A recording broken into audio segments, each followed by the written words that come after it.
bagaimana sih cara melunasinya.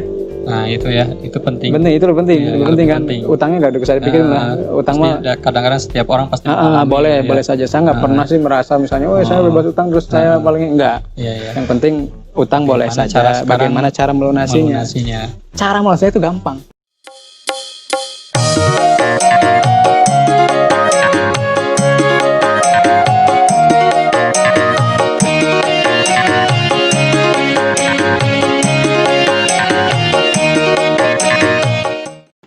Assalamualaikum warahmatullahi wabarakatuh. Ketemu lagi dengan saya Pak Mate ya Dan Pak Sarap. Pak Sarap. Dalam acara sekarang Korma ya. Korma. Kisah dan obrolan bareng Mang Amsi. Pokoknya dari Korma yang kemarin insya Allah trending. Pada kesempatan ini kita akan cuap-cuap lagi atau berbincang-bincang lagi, ngobrol bareng Mang Amsi lagi mengenai bebas hutang hidup tenang. Wih, keren. Ya setiap orang kan sebenarnya tidak mau punya hutang gitu ya. Nah, bagaimana sih trik atau cara-caranya supaya kita tidak punya hutang? Silakan Mang Amsi langsung saja. Oke, terima kasih Pak Mate yang masih sadar sampai hari ini masih sadar. Dan pakai peci sekarang. Pakai peci dan ini yang suka dipakai di sawah-sawah itu ya? Oh enggak, ini baru lagi karena kemarin cetian. Saya kira yang suka pakai ke sawah gitu, belok-belokan. Kuletak itu Pak. Wayahna beli itu ya tuh. Iyalah, buat demi totalitas. Demi totalitas konten itu. Sampai harus si wardrobe-nya itu bikin sendiri gitu ya, modal sendiri. Monet. Kan nanti setelah ini. Makanya jangan lupa subscribe channel saya dan channel Mang Amsi. Oke. Ya, nunggu 4.000 jam ya. Nunggu 4.000 jam. Oke. Ya, terima kasih Pak Mate yang sudah memberikan kesempatan buat saya untuk sharing ya. Sharing aja. Sharing not selling. Sharing not selling. Berbagi pengalaman dan pengamalan. Nah, itu lebih penting. Pengalaman saja nggak cukup tanpa diamalin. Iya, betul. Pengamalan saja kalau belum lama, belum diulang berarti bukan pengalaman. Jadi pengalaman dan pengamalan harus sejalan dan seimbang. Nah, sekarang kita mulai utang ya. Utang itu semua orang pasti pernah punya. Karena dalam kehidupan pastinya ada beberapa kebutuhan yang memang kadang kita mengharuskan untuk ambil utang gitu kan. Tadi saya sempat searching dulu di KBBI, takut salahkan utang itu apa gitu, karena kan saya udah lupa dengan utang. Iya, betul. Udah lama mungkin ya. Udah berapa tahun ya gak punya utang, alhamdulillah gitu. Nah, utang itu kan katanya sih uang atau sesuatu yang dipinjam dari orang lain dan harus dikembalikan.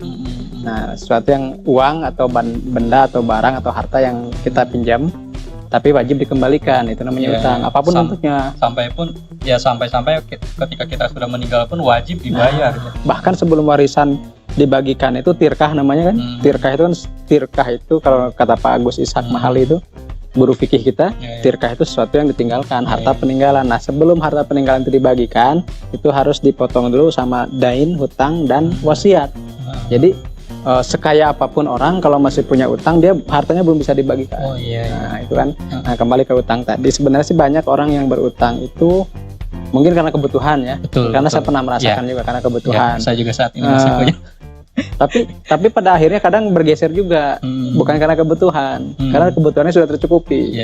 Tapi karena keinginan. Nah, itu dua hal yang berbeda antara wants and needs. Kalau needs itu sesuatu yang ya segitu-gitu aja. Saya dari sejak nikah sampai sekarang ya makan sama nasi aja gitu ya, nggak berubah. Misalnya asalnya dulu waktu diangkat jadi guru nasi, sekarang misalnya jadi tiap pagi harus nasi kebuli, kan enggak, nasi gitu aja, karena juga nggak makan sekarang ya seperti itu kan, lagi diet. Nah, jadi intinya ketika utang itu dibutuhkan untuk kebutuhan ya itu sah-sah saja, tidak ada yang melarang gitu. Tapi ketika untuk keinginan, nah ini perlu dicermati begitu. Kenapa? Karena kalau sampai membebani pada akhirnya jadi membebani kita, membebani keluarga kita, boleh jadi itu hutang yang kurang bagus. Jadi hutang konsumtif namanya kan. Kalau secara finansial itu ada utang konsumtif, ada utang produktif gitu. Betul. Utang produktif itu misalnya kalau kita minjem untuk beli rumah. Kenapa? Karena yang dibelinya itu asetnya terus tumbuh. Jadi ketika misalnya suatu ketika utangnya lunas, asetnya juga nilainya tumbuh. Tapi ketika kita beli, mohon maaf, kendaraan, Nah makanya saya kalau beli kendaraan sebisa mungkin second. Gitu. Kenapa? Karena nilainya nyusut. Mobil, motor, apapun gitu, kalau kita beli kendaraan pasti ketika kita lunas kreditannya pasti harganya sudah di bawah dari nilai kreditan itu. Nah, kembali ke utang tadi. Nah kalau bagaimana sih awalnya kita berutang tadi ya, kalau misalnya gak butuh-butuh amat sih jangan ngutang gitu. Karena kan dalam satu hadis dikatakan utang itu beban di siang hari dan kegelapan di malam hari gitu ya. Jadi saking beratnya gitu. Saking beratnya. Dan kita juga kan ada doa, Allahumma inni a'udzubika minal hammi wal hazan, wa a'udzubika minal ajzi wal kasal, wa a'udzubika minal jubni wal bukhl, wa a'udzubika min golabatid dain wa qahrir rijal. Jadi yang ujungnya itu A'udzubika, aku berlindung kepadamu min golabatid dain, dari terlilit utang, wa qahrir rijal, dan terorisme atau ancaman dari seseorang. Yang lamun aya nama ancaman debt collector lah, bahasa modern nama qahrir rijal teh debt collector gitu teh. Jadi sebenarnya kalau kita mengkaji hadis itu Pak Agusnya, hadis itu sangat menarik kalau bagi saya. Jadi itu doa yang ma'surat ya. Ma'surat itu ada standarnya dari Rasul, dan itu dianjurkan untuk dibaca setiap pagi dan sore kan. Nah, Allahumma inni a'udzubika minal hammi. Ternyata qahrir rijal itu adalah debt collector tadinya jeung naon tadi teh? Bieu teh golabati dain, terlilit utang dengan adanya yang sering nagih atau yang sering neror itu ternyata bermulanya dari hammi wal hazan, bingung dan sedih. Jadi ternyata sesuatu yang kita minta perlindungan itu ternyata sebuah urutan bagaimana proses terlilit utang dan teror dari penagih utang itu muncul gitu. Hammi wal hazan, bingung dan sedih. Bingung itu biasanya ke masa depan, sedih itu ke masa lalu gitu kan. Kalau di Quran itu adalah khaufun alaihim walahum yahzanun, itu artinya kalau orang yang beriman tuh nggak pernah khawatir dengan masa depan, nggak pernah sedih dengan masa lalu. Kenapa? Karena ada Allah kan. Ketika kita sudah mulai diliputi kebingungan dan kegamangan dan kegalauan, maka munculnya ajwal kasal, merasa minder, merasa lemah, kemudian malas kerja lah, malas berkreasi lah, malas mencari nafkah kan, seperti itu. Nah nanti ujungnya adalah jubni wal bukhl, takut dan kikir gitu. Dia selalu, aduh ini kalau punya uang juga nggak mau ngasih deh. Kenapa? Karena takut hilang, takut kurang gitu. Nah ujung-ujungnya ya tadi jadi terlilit utang dan kena ancaman gitu, seperti itu. Ya awalnya sih di situ ya. Nah kemudian kalau misalnya bicara bagaimana sih cara melunasinya?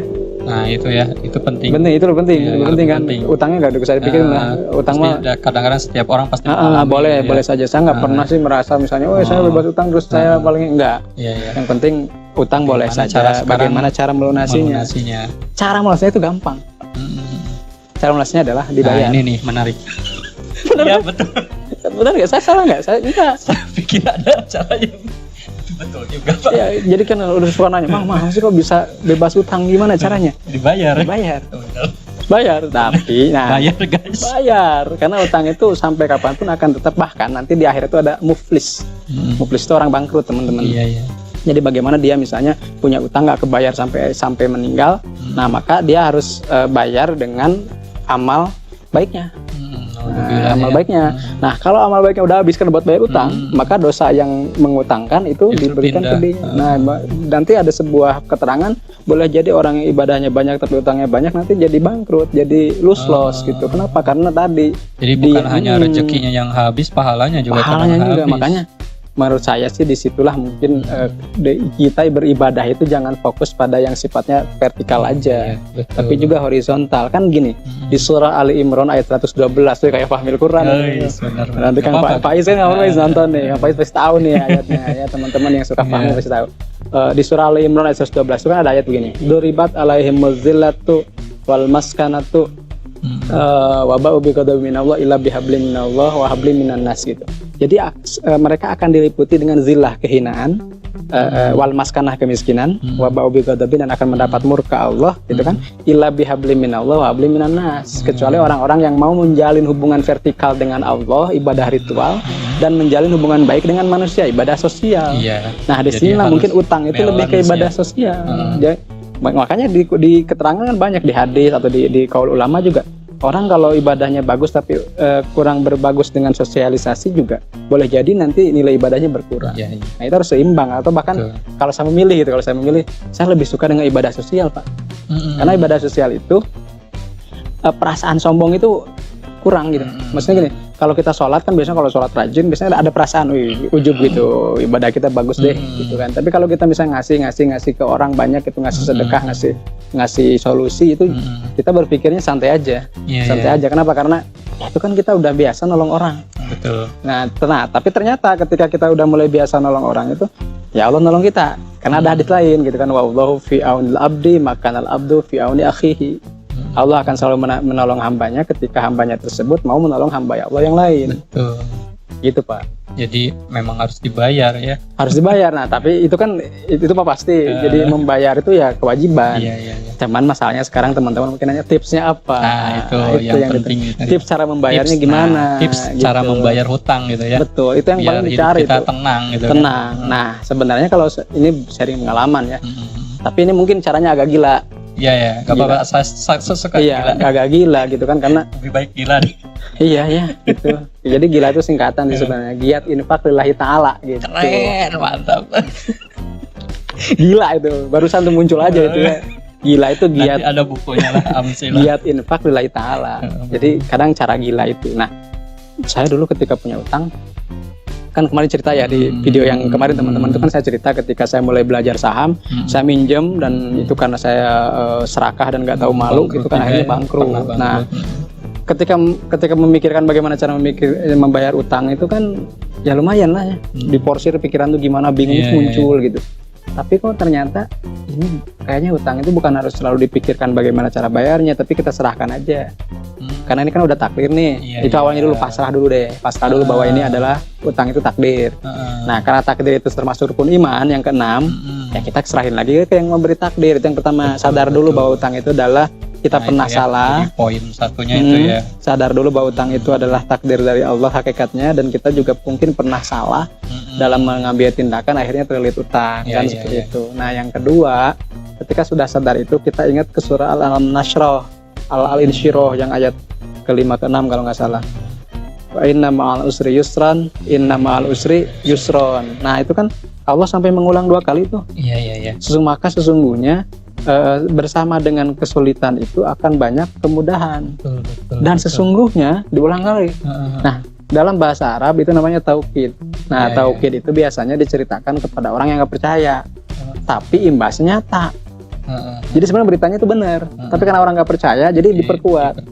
Kan Pak Agus kalau misalnya saya kasih, Pak Agus di kantin ayah gajah gitu, pasti kan mau langsung percaya. Benar ya, terus saya meyakini bener loh di kantin ayah gajah. Nah, kalau sampai 2-3 kali menguatkan, berarti beritanya benar, tapi orang nggak percaya.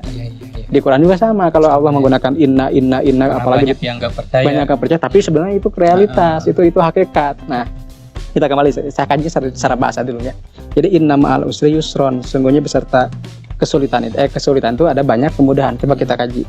Usrinya pakai alif lam. Itu kan kalau kita belajar bahasa Arab marifah. Marifah itu tentu. Jadi biasanya kalau hutang itu tentu, hutangnya ya hutang. Kesulitannya itu jelas hutang gitu. Tapi Allah memberikan yusron, kemudahannya itu nakirah pakai tanwin. Berarti solusinya boleh jadi bukan dari uang itu. Jadi kadang orang berpikir, kumaha cara bayar hutang, ku hutang deh, ku uang deh. Kadang belum tentu itu solusinya. Jadi lebih baik kita tidak membatasi solusi Allah. Nah, orang itu banyak membatasi solusi Allah. Pokoknya hutang udah dibayar deh ku duit. Padahal nggak seperti itu. Nah, kemudian diperkuat lagi, inna ma'al usri yusron. Sesungguhnya beserta kesulitan itu banyak kemudahan. Jadi musrinya mah satu, sedikit, tapi kemudahannya banyak. Nah, itu di surah Al-Nashrah. Diperkuat lagi dengan di surah Al-Talaq, yang sering dikatakan sebagai ayat 1000 dinar. Orang mengamalkan itu kan, wa may yattaqillah yaj'al lahu makhrajan. Barang siapa yang terus berproses mendekatkan diri kepada Allah, pasti Allah akan kasih jalan keluar. Nah, jalan keluarnya pakai tanwin juga, berarti banyak jalan keluarnya. Kita jangan, aduh gimana ya saya bayar hutang. Kadang-kadang gitu kan bingung. Tidinya di kudu jangan. Nah, kadang gitu. Serahin ke Allah, ya Allah, saya mau bayar utang. Gitu, caranya seperti itu. Kemudian wa yarzuqu min haitsu la yahtasib. Allah pasti niscaya bakal ngasih rezeki yang tak terduga. Kalau teman-teman ingin misalnya melunasi utang, tadi yang pertama ya, sadari dulu bahwa utang itu takdir. Betul enggak? Dan setelah itu takdir berarti serahin ke Allah. Yang kedua, yakin bahwa setiap kesulitan itu ada pasti kemudahan dan jalan banyak yang keluar. Jangan membatasi jalan keluarnya hanya dari yang kita pikirkan. Kita serahin ke Allah mana yang terbaik. Dan itu memang pernah dialami. Pernah dialami. Kan saya pernah kemarin saya itu gini Pak, saya beres-beres nih di rumah. Kemudian pas saya bongkar ada gaji saya, ada slip gaji tahun 2007 pas saya mulai terjun di saham. Nah itu bersih saya itu waktu itu gaji 800.000. Tapi saya udah punya utang ratusan juta. Keren. Jadi saya gaji 800.000 bersihnya. Itu kan buat makan anak istri ya. Anak saya kan jadi mau punya 2 anak. Saya gaji cuma di bawah 1 juta tapi punya utang ratusan. Jadi hutang saya itu ratusan kali dari income kotor saya. Nah, kan itu menarik ya, dan nggak tahu malu kan tadi. Nah setelah saya belajar sadar bahwa ini adalah kesalahan saya sudah ditegur oleh Allah, ini jangan diambil, itu karena keserakahan. Akhirnya saya mulai meniti dengan itu, kita mulai menata lagi kehidupan kita lebih baik dengan cara apa? Terus terang Pak, yang saya lakukan untuk pertama adalah menuliskan masalah. Ini yang jarang dilakukan kayaknya. Betul. Jadi kan saya nanti dibuat tabel kan. Orang kan nggak mau punya masalah. Betul, ini saya ditulis. Aduh. 2011 loh, 2011. Betul. 2011 itu saya 2011 itu saya tulis. Jadi ini saya sering ngajarin ke anak-anak juga di sini. Dan beberapa itu ada yang sampai nangis cerita keajaiban menuliskan itu dan ada solusinya. Jadi saya bukan hanya untuk saya, akhirnya saya berbagi dengan banyak teman dan banyak murid dan siapapun ya. Jadi saya tulis misalnya gini, kan kita suka ngomong nih, Pak Amsi atau Ma Amsi saya punya banyak masalah. Terus saya tanya balik, seberapa banyak gitu. Kalau ada orang yang ngeluh itu saya suka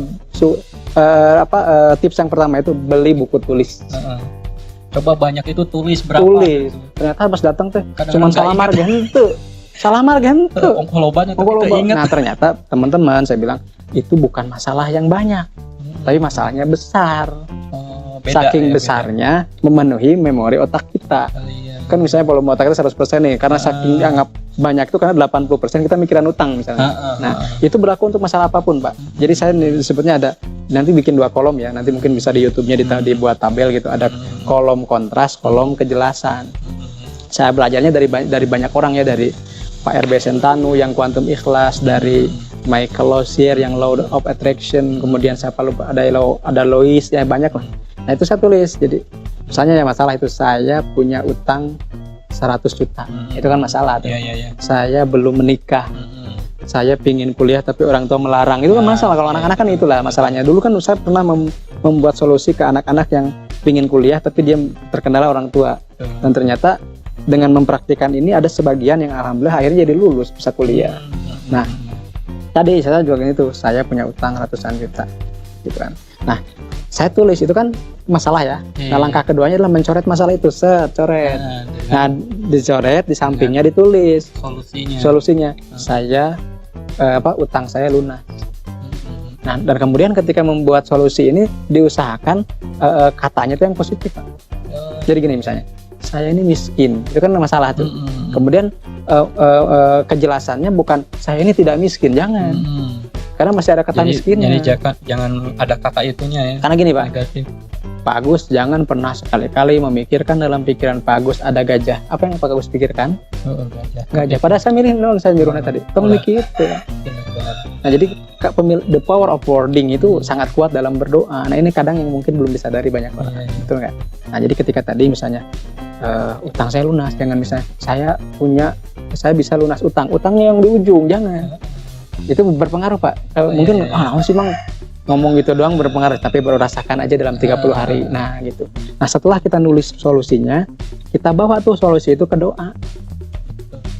Baca doa pakai etikanya, misalnya baca istighfar, baca sholawat dulu, baca hamdalah dulu, kan gitu etikanya tuh. Baru diselipin nih di sela-sela doa yang rutin kita itu, selipin, ya Allah alhamdulillah saya utangnya lunas, atau utang saya lunas, alhamdulillah saya utang. Jadi saya itu punya Pak, 2011 itu 2010 ya kalau nggak salah, akhir 2010 saya punya dream book. Jadi saya beli buku tulisan, beli buku tulis, kemudian saya tuliskan mimpi-mimpi saya. Terus diawali dengan alhamdulillah saya lulus S2. Padahal belum ya? Padahal belum. Oh gitu, saya kira tadi saya punya hutang misalnya ya, terus pas di solusinya lunasnya hutang akhirnya udah dibayar gitu. Belum. Oh, jadi 2011 sugesti aja dulu sugesti. Ya. Jadi kita gini, menarik solusi ke masalah yang kita alami. Nah, ini menarik nih. Karena gini Pak, saya berikan saya ilustrasi nih. Pak Agus bisa nggak kembali ke hari kemarin? Fisiknya. Fisik. Nggak bisa. Nggak bisa. Bisa nggak kembali ke SD? Nggak bisa. Bisa nggak kembali ke TK? Boro-boro. Nah sekarang sekolah. bener. Saya juga sama. Tapi pikiran bisa nggak? Membayangkan ketika SD, membayangkan ketika kemarin, membayangkan ketika kita rekaman di masjid yang kusruk-kusrukan. Kebayang nggak? Hampir dijungkal. Kebayang kan? Apa yang bisa meloncat ke sana? Pikiran. Benar. Pertanyaannya, ketika kita bisa kembali ke masa lalu, kenapa tidak kita tarik masa depan ke pikiran kita saat ini? Luar biasa. Betul nggak? Betul. Nah ini yang jangan disadari. Masuk akal. Jarang disadari. Padahal Rasulullah itu sudah memberikan semacam metodologinya itu sudah ada ketika munculnya surat Ar-Rum nomor 30. Ar-Rum itu setelah Al-Ankabut dan sebelum surat Luqman. Nah Ar-Rum itu kan Ghalibatir Rum fi adnal ardi. Romawi akan kalah, padahal belum kalah waktu itu. Oh, jadi pas turun ayat itu belum kalah. Masih Bizantium itu masih sampai ada sahabat yang meragukan, masih Rasul cerita begini kan. Jadi gini, kalau sekarang misalnya Amerika akan kalahkan, orang nggak pernah bisa percaya. Jadi kekuatan adik kuasa waktu itu adalah Romawi di barat dan Persia di timur. Itu kan Iran sekarang dan Italia, Turki dan Italia yang sekarang. Nah dulu kan ketika kejadian itu, ketika turun ayat tersebut, orang nggak percaya. Karena Rasul mendapat wahyu yang seolah belum terjadi. Nah itulah kekuatan bagaimana membangun mengundang solusi ketika kita punya masalah. Dan kadang kita juga suka merasakan mungkin Mang ya, bagi teman-teman juga mungkin ketika kita pergi ke sebuah tempat, kadang-kadang kita suka merasa kayak pernah dejavu. Betul nggak? Seperti itu kan? Saya pernah kesini ya, kayaknya kita memimpikan ini deh. Kalau saya pernah ngalamin berkali-kali Pak. Berkali-kali. Jadi memang sudah dipikirkan. Jadi di alam, dan saya itu alhamdulillah. Kenapa sih orang mengatakan Mam sih betah sih di Tanggung udah belasan tahun nggak pulang kayak orang lain mutasi gitu. Terus saya bilang saya pernah urus pindah tapi terpindah-pindah kan. Saya bukan nggak ikhtiar ya. Tapi apa satu hal yang saya menarik Pak? Saya bolak-balik nih Tanggeng, Cibabar itu kan seminggu kadang dua balikan. 12 tahun lebih ya. Alhamdulillah ya, kalau tidak lah gitu. Luar biasa. Lebih dari sepertiga hidup saya di sini gitu, dan istri pun hanya kebagian 3/7-nya gitu kan. Jadi saya itu masih penikah udah 14 tahun. Ya Bu. Saya nikah udah 14 tahun tapi serasa baru 3/7 kali 14. Berarti berapa guru matematika? 6 tahun. 3/7 kan ketiga hari asumsinya lah. 3/7 kali 14. Jadi kan seolah-olah 3 kali 14 dibagi 7, 6 tahun. Jadi meskipun saya udah nikah 14 tahun tapi serasa baru 6 tahun. Kenapa? Karena kebanyakannya di sini. Nah, tapi apa yang saya syukuri? Jadi ketika saya berangkat, saya punya waktu sekitar 70 km atau sekitar 2,5 jam untuk ya berkontemplasi, ngobrol sama Allah punya dengan cara kita sendiri kan, misalnya baca Quran atau baca apa yang kita hafal deh, baca sholawat apa, dan di sela-sela itu saya sisipkan mimpi-mimpi gitu. Saya ingin lunas utang saya lunas, saya ingin kuliah lagi, saya ingin punya usaha atau apapun. Saya punya anak-anak yang sehat semuanya. Saya titipkan semua itu. Jadi sebenarnya sih bagi saya pengalaman PP Tanggeng Cibabar itu nggak pernah saya sesali. Karena penuh makna gitu ya. Penuh makna. Saya tuh bahkan sering ditegur ya dengan kejadian-kejadian yang dulu kamu kalau lagi di Tanggeng itu suka baca di jalan itu baca apa gitu ya, mengingatku lah kata Allah misalnya. Tapi sekarang ketika kamu dapat beasiswa gitu kan, kamu lupa tidur aja karena saya ingin menikmati kan. Ya rahade lah orang biasa nama motor, bisa sare kan gitu. Ternyata ditegur. Datanglah pengemis yang ngamennya sholawatan, pas turun di speaker masjid ada bacaan waqiah. Oh ini mungkin ya yang sering saya baca ketika saya pulang pergi Tanggeng Cibabar. Dan secara tidak langsung Pak, percaya atau enggak, sebenarnya solusi saya itu muncul ketika saya mulai membiasakan makna implisit dari surah Fatir ayat 29. Fatir nomor 35, sebelum Yasin, setelah Saba gitu kan, ayatnya 29. Itu Allah berfirman begini, sesungguhnya orang yang rajin baca Quran, innallazina yasluna kitaballah, kemudian rajin berusaha untuk menegakkan sholat, mendirikan sholat atau melaksanakan sholat, kemudian mau bersedekah, baik terang-terangan maupun sembunyi-sembunyi, maka pasti niscaya orang tersebut akan mendapatkan bisnis yang tidak pernah merugi. Yarjuna tijaratan lan tabur. Mereka itu adalah orang-orang yang mengharapkan akan mendapatkan gitu perniagaan atau perdagangan atau bisnis yang tidak pernah merugi menurut Allah. Dan disitulah saya mulai mempercayai, saya punya utang nih gede, saya yakin Allah bakal ngelunasin. Bagaimana tadi teh nulisnya, nah saya nulis itu teh dijadikan doa setelah beres sholat misalnya, acan robana atina teh, Ya Allah, alhamdulillah utang saya lunas. Padahal can lunas. Can lunas kan? Alhamdulillah saya bisa kuliah. Jadi berdoanya bukan gini, ya Allah lunaskan hutang saya, bukan gitu. Tidak seperti itu. Coba kita cek doa-doa para nabi ya. Rabbi la tazarni farda wa anta khairul warisin. Ya Allah, jangan biarkan aku sendiri. Engkaulah yang maha pewaris. Itu kan Anda bisa karya ketika minta anak. Enggak bisa, ya Allah berilah aku anak, enggak. Ketika Nabi Yunus ketika di perut tersirat, itu doa pecinta. Orang lamun nyungkeun ka istri kan mah yang itu kan. Nah, jadi kayaknya bener. Jadi kayak langsung kalau mau lah, misalnya di dalam Nabi Yunus benang di toilet teh apa jadi pengerti gitu. Nabi Yunus misalnya, Nabi Yunus kan ketika dia dalam perut ikan, ya dia dalam perut ikan itu kan begini ya, dia kan sedang dalam kegelapan, 3 kegelapan ya, kegelapan malam, kegelapan perut ikan, dan kegelapan apalagi satu lagi saya lupa. Jadi ketika Nabi Yunus sedang lemah-lemahnya, apa ya Allah keluarkan aku dari perut ikan, tidak. Iya. La ilaha illa anta subhanaka inni kuntu minaz zalimin. Surat Al-Anbiya ayat 87 kalau tidak salah. Jadi ya Allah, tiada Tuhan selain Engkau, gitu kan. Maha suci Engkau, sungguhnya aku tergolong orang-orang zalim. Itu ayat. Jadi doa itu tersirat. Jadi sebenarnya kalau bagi saya sih doa itu ya tergantung ya, kan hamba itu terbagi menjadi 3 golongan kan. Betul. Ada yang masih tipikal hamba gitu ya, tipikal pesuruh misalnya karena takut melakukan itu. Yang kedua mental pedagang, bisnis gitu, kalau sholat dapat ini gitu, masih pahala dan dosa. Yang ketiga kan pencinta itu bukan karena misalnya pahala dan dosa, bukan karena misalnya tadi ya ingin balasan, tapi ya karena kita layak untuk menghamba kepada Allah, karena kita makhluknya. Nah, tahapan-tahapan itu kan perlu ditempuh ya, dia perlu berproses. Nah, kembali ke utang ini ceritanya kan. Tadi kan itu semacam doa ya. Doa. Nah, sekarang mungkin dari doa itu apakah langsung seolah-olah ada apa ya namanya? Ada petunjuk mungkin dari Allah untuk melakukan usaha sehingga bisa lunas gitu hutangnya. Langsung muncul begitu saja atau memang bagaimana gitu? Proses. Jadi gini, kan di surat Al-Mu'min ada ud'uni astajib lakum. Berdoalah kepadaku maka aku akan mengabulkan. Merintah Allah katanya, berdoalah kepadaku, tapi astajibnya itu pakai fi'il mudhari. Jadi aku akan, berarti ketika akannya Allah kan berbeda dengan kita. Boleh jadi misalnya akannya itu nggak sehari 2 hari, 2 tahun. Nabi Yusuf itu mimpi ada yang sujud itu kan umurnya masih kecil, tapi terwujudnya ta'wilnya setelah nunggu 40 tahun. Nah orang itu kadang nggak mau menikmati Nabi, kadang nggak mau menikmati 40 tahunnya itu. Rasul dijanjikan nanti kamu akan datang ke Masjidil Haram dengan rambut yang tercukur karena hajian. Di surat Al-Fat kan cerita. Tapi kan terwujudnya itu berapa tahun kemudian Fatuh Mekah itu. Jadi orang itu kadang pengen instan, padahal instan cuma mie. Yang lain nggak bisa instan. Bahkan mie instan pun 3 menit loh. Betul. Nggak ada, kecuali digereges. Nah digereges kan bahaya kan ususnya. Itu digeregesnya bahaya gitu kan komodi ya. Nah jadi padi nggak bisa melak ayuna isukan panen. Tetap ada 100 hari. Nah berdoa itu mengajari kita kesabaran. Makanya di surah Al-Baqarah kan ada gitu tuh. Minta tolonglah kepada Allah, wasta'inu bis sabri was shalah.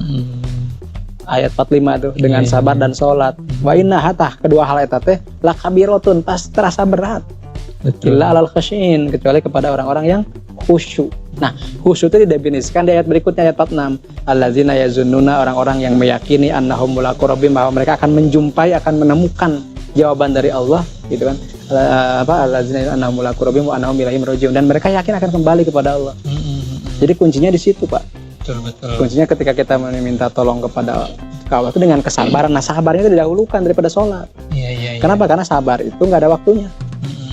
Kalau sholat nggak ada waktunya, nggak bisa kita rajin sholat sampai 1000 kali kan tidak bisa. Tetap ada waktunya 5 waktu, kemudian yang sunat pun ada aturannya. Tapi sabar itu nggak ada waktunya. Ya seperti tadi kan ketika kita punya hutang, kita di situ juga harus sabar, dan itu takdir kita. Nah, termasuk ketika saya dulu. Jadi 2011 itu saya gila beneran tuh maksudnya gini, orang nggak tahu kan karena di sini saya api-api sadar ya, api waras ya.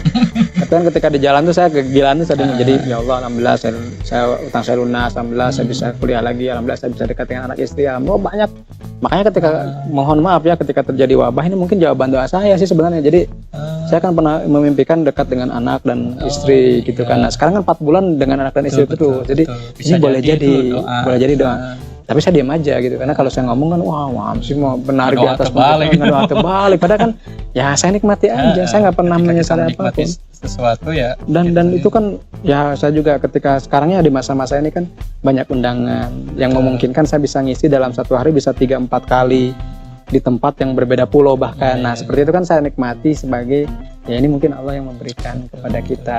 Nah dulu nulis Pak, saya tahu saking gilanya ya. Oke, istri juga tahu lah. Saya ambil bekas rekening tuh, ini yang jarang orang tahu nih. Saya ambil bekas rekening itu saya nulis, alhamdulillah saya punya utang di atas saya punya uang di atas 1 miliar. Ini buku rekeningan. Nah buku rekening gagalauan ya. Jadi di rekening terakhir itu ada baris tuh saya tulis di situ ditambahan digit nanti gini, bener tuh. 100.000 tambah jadi 1 miliar gitu. Bener galau. Ya galau emang. Tapi alaman trik itu masih gaya nggak?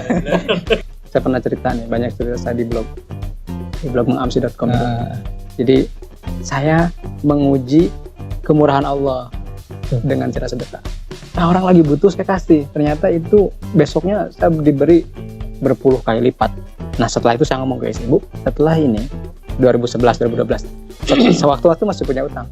Setelah ini kita tidak perlu lagi ragu dengan janji Allah terhadap keutamaan sedekah. Yang perlu kita lakukan hari ini adalah sebanyak mungkin dan seikhlas mungkin untuk bersedekah. Karena mungkin Allah ngasih solusinya di situ. Singkat cerita, 2015 utang kita lunas yang bekas. Dan lunasnya bukan karena dari dulu. Karena keuangan. Tapi dilunaskan. Ada yang lunasin.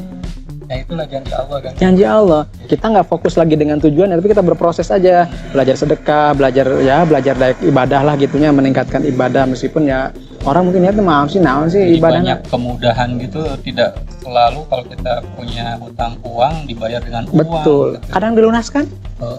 Dan itu istri saya sampai ketawa-ketawa. Saya dengan istri mungkin ya gilanya level berapa gitu, sama-sama gila kan. Kalau kita punya pasangan yang sama-sama gila itu menarik. Seperti serendal Pak. Kita melangkahnya bersama, gilanya bersama, bangkrut bersama kan. Nah jadi istri saya itu bilang, Pak, pagi harinya itu kita berangkat ke Bandung waktu itu. Kita sebagai orang yang punya utang besar utang, tapi pas pulang kita jadi lunas. Padahal tengimpleng Pak. Dan itu kalau saya boleh tahu, nggak pernah bermimpi sebelumnya gitu. Pernah berdoa mungkinnya, tapi nggak pernah ngebayangkan secepat itu. Gitu. Tapi saya juga ngomong ke sama istri, dulu aja kan kita nikah juga singkat. Kenapa yang utang itu yang lebih sederhana bisa nggak? Kenapa nggak sih? Itu yang utang ke imbas dari bisnis saya dulu. Nah kemudian utang yang ke bank, yang mohon maaf misalnya ASN yang itu juga kadang menjadi salah satu orang ketertarikan jadi ASN, katanya kan mudah ngutang ke bank gitu ya. Nah saya juga kan punya masalah sebenarnya. Saya juga pengen lunas gitu. Saya itu punya cita-cita waktu saya pengen lunas sebelum lunas pada waktunya. Kalau lunas pada waktunya ya teman nungguan waktu kan. Nah, saya punya keinginan waktu itu. Ya Allah kalau takdirnya baik buat saya ya saya ingin lunas ketika jatuh temponya masih ada. Nah, jadi lunasnya saya ngelunasin. Sisanya saya lunasin. Dan jadi masih ada sisa beberapa. Setahunan lah Mas. Setahunan itu kita lunasin udah selesai. Dan alhamdulillah Pak waktu itu ya alhamdulillah ya ini mah tahdus binima aja saya lunas ONH sama istri gitu kan. Kemudian lunas utang juga gitu. Karena kalau bagi kita kan sebagai guru ya meskipun PNS ya, Bapak tahu kayak sendiri lah gajinya berapa gitu ya. Itu sesuatu yang mungkin juga jarang sih. Betul. Jarang. Dan karena saya punya prioritas aja. Kenapa saya pengen lunas utang ya? Bebas Pak. Ya betul tadi kan. Jadi sesuai dengan tema kita. Iya, bebas utang, hidup tenang. Liburan nggak mikirin utang Pak. Coba bayangin liburan ke Ranca Buaya, ke Kerdahar, TM lagi, paham sih ya. Repot. Jadi meskipun kita nggak punya utang tuh, meskipun liburan di rumah tetap enjoy gitu. Dari kejar-kejar tagihan gitu. Dan bagi saya itu prosesnya panjang, dan kalau cara cepatnya seperti tadi gitu, menuliskan utangnya berapa, bawa ke Allah seperti itu, karena Allah yang memegang lillahi mirasus samawati wal ard gitu. Allah yang memiliki segala bentuk kekayaan di langit dan di bumi. Cuma masalahnya orang itu kebanyakan nggak sabarnya sih. Padahal kan pernah nggak lihat ilustrasi yang lagi ngegali emas di satu gua, berapa sentimeter lagi di situ ada berlian, dia langsung balik gitu. Karena lelah. Padahal kan harusnya lillah, bukan lelah gitu. Karena apa? Sahabat tuh pernah ditegur oleh Rasul. Waktu itu ada sahabat, Rasul mengatakan begini, Allah tidak akan menerima doa dari orang yang putus asa. Terus sahabat tuh protes ya, Rasul, ya Rasulullah, masa sih orang berdoa disebut putus asa gitu kan? Dia kan punya harapan berdoa. Kemudian Rasul bersabda, orang yang putus asa dan berdoa adalah orang yang mengatakan, ya Allah, aku sudah minta ini dan minta itu, tapi engkau kenapa belum mengabulkan?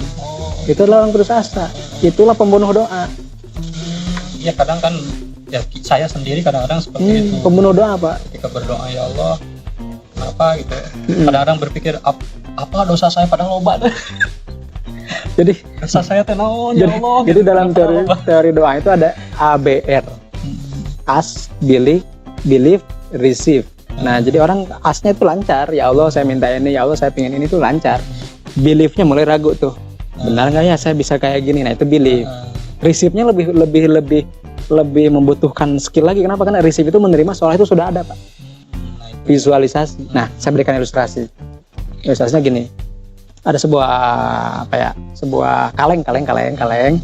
Kemudian kaleng tersebut kita buat di tengahnya bolong-bolong supaya bisa memasukkan lidi. Kebayang tuh? Nah, jadi si kalengnya di halangan ku nyerek gitulah, ku sapu, ku batang lidi ya. Kemudian di bawahnya kita buat lubang gitu supaya nanti kita mau ceritanya mau ngelempar bola pingpong lah, supaya bisa keluar lewat bawah. Nah, kalau misalnya kita masukkan bola pingpong dan lidinya itu masih ada, kira-kira moncor mau ke bawah, moncor apa lagi? Lolos mau enggak kan? Nah, kumaha carana? Gimana caranya? Cabutan lidinya satu persatu sampai plung ke bawah. Lidi itu ibaratnya masalah. Lidi itu ibaratnya negative thinking. Oh, negative thinking. Bola pingpong itu doa. Ijabah itu pintu keluarnya. Makhrajan itu. Bukan salah bolanya, bukan betul. Salah itu, tapi salah lidinya. Lidinya itu adalah kita. Jadi pikiran manusia itu kan, coba gini Pak, saya pernah ada riset. Dalam sehari itu bisikan hati itu 88% negatif. Sisanya positif. Jadi lebih banyak fa'alhamaha, di Quran itu udah dijelasin. Fa'alhamaha surat Asy-Syams itu kan, fa'alhamaha fujuraha wa taqwaha. Allah membisikkan kepada jiwa manusia itu fujur, bisikan-bisikan jahat. Pakai jamak loh. Tapi takwa mah cuma tunggal. Berarti artinya apa? Lebih banyak bisikan jelek ketimbang bisikan baik. Nah, tugas manusia itu kalau kita ingin mengubah hidup ya. Kan kalau saya di mangamsi.com itu tagline-nya thinking is the things king. Thinking is the things king. Pikiran itu adalah rajanya segala sesuatu. Berawal dari pikiran awalnya. Nah, ketika tadi misalnya pikiran kita kurang bagus ya, nanti akan menghambat doa tersebut. Jadi yang tadi bisikan negatif itu cara mudah untuk mengubah jadi positif, reframing. Reframing ini gini. Tinggal baturnya lihat orang lain punya mobil kan. Iri banget gitu. Hayang kita. Rasul ngajarin doa reframing ke Siti Ummu Salamah. Kalau kamu melihat seorang yang lebih beruntung dibanding kamu, bacakan doa ini. Allah marzuqni mithlahu aw khairan minhu. Atau Allah marzuqni mithlaha aw khairan minha gitu. Ya Allah, berikanlah aku yang seperti dia atau lebih baik dari dia. Iri dibuat jadi doa yang lebih baik. Yang ada bukan lagi iri, tapi mendoakan itu orang itu baik dan kita pun lebih baik.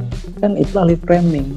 Semakin kita berpikir positif, merasa positif tentang seseorang atau tentang sesuatu, kita nggak usah mikirin lagi, itu pasti datang sih solusinya. Ya mungkin ini luar biasa sekali. Banyak sekali tekniknya atau trik-triknya. Kalau bisa disimpulkan mungkin yang saya tangkap gitu ya Mas. Yang pertama kita harus ikhlas dulu ya. Ikhlas, pasrah ketika kita punya hutang gitu. Menyadari. Kemudian yang kedua, ternyata kita harus membuat draft, menuliskan itu ya dulu ya. Betul, supaya lebih ringan. Lalu ditulis juga solusinya. Solusinya ditulis dan jadikan doa. Setelah itu sabar. Doanya diulang, terus visualisasi itu terjadi dalam kehidupan kita. Jadi doanya bukan tadi saya ingin lunas utang, tapi alhamdulillah utang saya lunas. Betul. Diulang terus. Terus baca Al-Quran, rajin sholat, rajin sedekah. Fatir 29. Dulu kita pernah bikin komunitas baksos. Baca Quran, sholat, sedekah. Catat guys. Baca Quran, sholat, sedekah. Itu aja itulah. sih. perbincangan kita kali ini. Masih banyak sekali sebenarnya kisah dan obrolan bareng Mang Amsi yang patut kita gali, dan insya Allah program ini akan panjang ya. Karena kebermanfaatan itu harus selalu disebarkan dan ditebarkan. Ya. Makanya teman-teman jangan lupa subscribe channel saya dan Mang Amsi di sini. Makasih, ya. Bagus. Semuanya luar biasa, dan teman-teman juga semoga Allah muliakan, jauhkan dari hutang, atau kalau punya hutang cepat lunaskan. Allah lunaskan. Ya. There can be miracles when we believe. Assalamualaikum warahmatullahi wabarakatuh. Waalaikumsalam warahmatullahi wabarakatuh. Sip.